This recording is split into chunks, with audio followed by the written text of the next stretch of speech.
This is Andi Purewal for ID Boxing, and finally, I've got a hold of former Cruiserweight World Champion Johnny Nelson. Johnny, I see you're enjoying this beautiful weather now, and the beach scene here in Bournemouth. You know what? I'm barefoot. I'm barefoot. It's like being on a holiday. It's actually nice to be down here because it's a double-edged sword. I want Chris to win, so we're back down here again. I want Isaac to win because I'm a big fan of his and a big follower of his. You've got two very talented fighters, very skilled fighters, two fighters that are in touching distance of, because they're talking about potential IBF eliminator for the winner of this. Yeah, you've got cruiserweights galore here that domestically we can get fights on. I think Lawal's here somewhere, and I saw Isaac walk past him and sneer at him. I started chuckling to myself.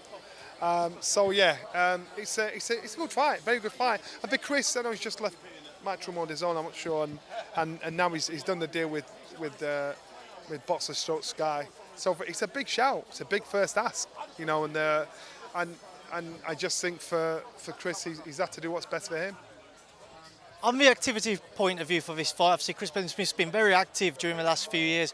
Isaac, not so much. How much of a factor do you think that will play on Saturday night? I don't think it's going to make that much difference because I know Isaac had to go to the drawing board 5 fights ago after losing to Lawrence Okoli, and he lives in the gym and he's happy to do that behind the scenes and try and work on things that failed him in the first fight. He was younger then, inexperienced then.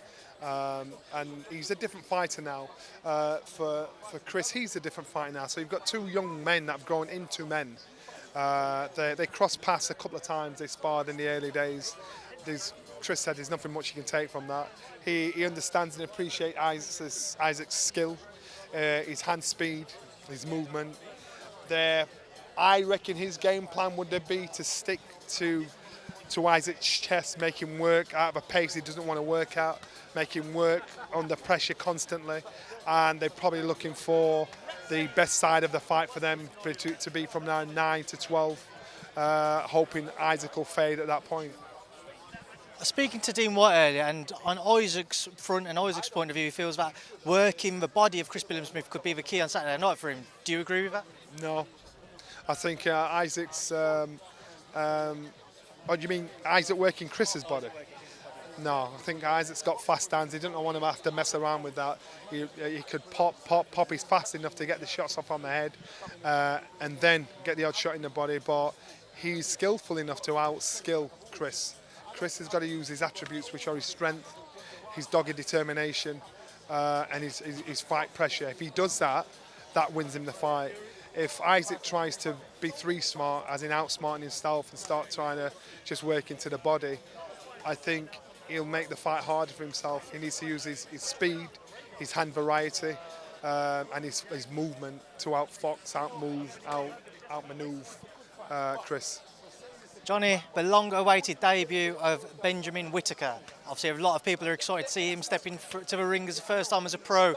What are you hoping to see from him on Saturday night? I was with Ben the day after he landed in the UK after being at the training camp, and see Sugar's there with him. He's in the ring now at the moment, and I'm telling you now, this isn't bluff, this isn't BS. If this young man can back up the boast, and he'll be the full package. It's not just about being able to fight, it's about having that sales package as a fighter. That thing that catches the imagination of the public and the press. He has that chip on his shoulder where the press, he's got the ability of pissing them off.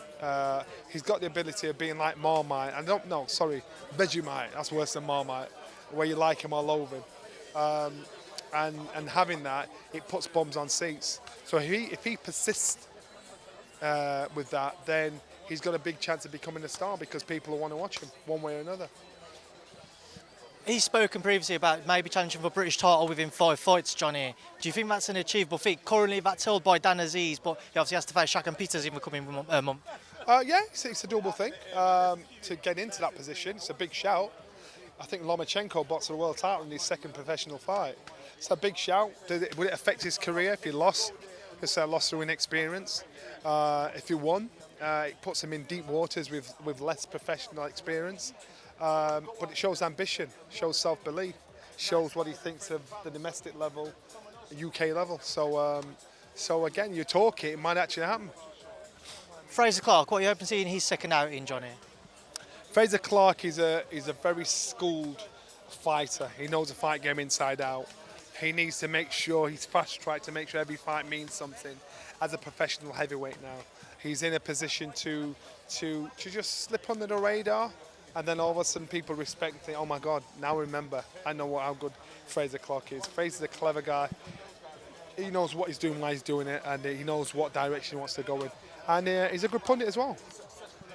Away from this card, Johnny, just get your thoughts on a few other things. One fight which has been spoken about is Benn and Eubank Jr. Now, they spoke about a few months ago. They seem to kind of die down. Last couple of weeks, resurfaced. Just how much of a surprise to you was it to see that a fight very much so seems to be close to being announced? I said it, I keep saying it again, there's too many ifs in the fight.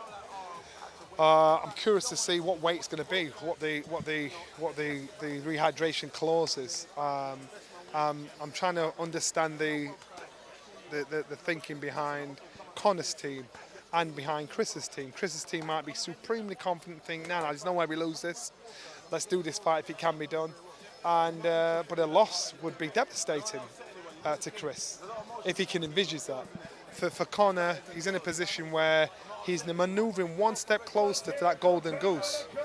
A loss to Chris, how detrimental will that be to his career? I don't think massively, but I don't understand why you choose this option rather than keep on his path to his destination, and that is fighting for a world title. Who has more to gain from the fight? Conor does, of course he does. Conor's a smaller fighter. Conor loses, you say, look, he was a bigger man, too big and strong. For Chris to lose to Conor, what's his excuse? You know, there is none. Chris is a tough guy. You've seen him in there with the likes of, oh my God, George Groves and co. You know what he's capable of doing. James DeGale, you know, so you know he's experienced, he's had experience, but I'm just trying to figure out what the mentality is behind it. If it's a showboat fight, as in, you know what, we'll make a bit of coin on the side here, that's our objective, but we want to do it that way. That's what it is. But to me, I don't get it. I don't get it. And until it's signed, sealed, I'll struggle to actually take it on board. What's the hold-up? This was mentioned weeks ago. What is the hold-up? So unless they can come to agreed terms on this, then in 2 years' time, it's a good idea. But right now, I don't get it. Away from this, another fight which has been spoken about is the rematch between Usyk-Joshua and Alexander Usyk. Sky have won the UK rights to that bout. I'm sure you're very happy about that, Johnny, as a Sky employee. But I should get your thoughts on that entire situation, because when AJ's deal with DAZN was announced, many people kind of assumed the fight would end up on that platform. That's not the case. Yeah, I'm surprised, and I think I said it on your outlet. I just said, look, I'm gutted. You know, I'd love to be working on the AJ fight because, you know, we're going to sit at home and think, oh, damn, eating our popcorn and watching that way. But right now, we're involved in it. The business side, the businessmen have got the fight they wanted. So our job is to go out there and cover the fight. It's a good fight. It's not been an impossible ask for Anthony Joshua. It's a fight that he can win. A fight where he can make himself the three-time heavyweight champion of the world. A fight that he needs for people to take him seriously, because after all the world title fights and defences he's had, people are still saying, yeah, but. Now to go out there and beat Usyk and be world heavyweight champion 3 times, you know, you can't be a knocker, man. You can't be a hater. So AJ's got a lot to prove to himself, and he's made some massive changes in regards to his team. And so in doing that, it comes at a price. So I'm quite sure he's done it. He's calculated it and done it for a reason. If AJ loses, do you think that's the last we see of him in the boxing ring? AJ is no backup dancer. AJ, it's in his DNA. He wants to be the best. Is he happy to be a backup dancer and like just box on the peripherals? I don't think so. What he decides to do after, if he loses, that's his shout. But I just don't think it's in his DNA to be that guy that stays in the division, knowing he can't be the best. There's some big fights out there for him, but I'd be surprised. I'm curious to see, very curious. Deontay Wilder is talking about his comeback. Robert Helenius was mentioned. I've seen Robert Helenius mentioned. What are your thoughts on where things currently stand for Deontay? Who do you think would be a good test for him? There are fights out there for him. Of course, he's a big name. Deontay is he's not a great lover of our sport away from the game. He's a family man. Deontay he's ego driven. Now, knowing what he got his arse given to him by Tyson, knowing that it's very hard to remotivate himself to get back in the mix again. So if he's serious about fighting again, who's the fight? Andi Ruiz is there. Andi Ruiz is boxing Ortiz. Anthony Joshua, if Anthony Joshua wins, but then it might end up being him and Tyson Fury.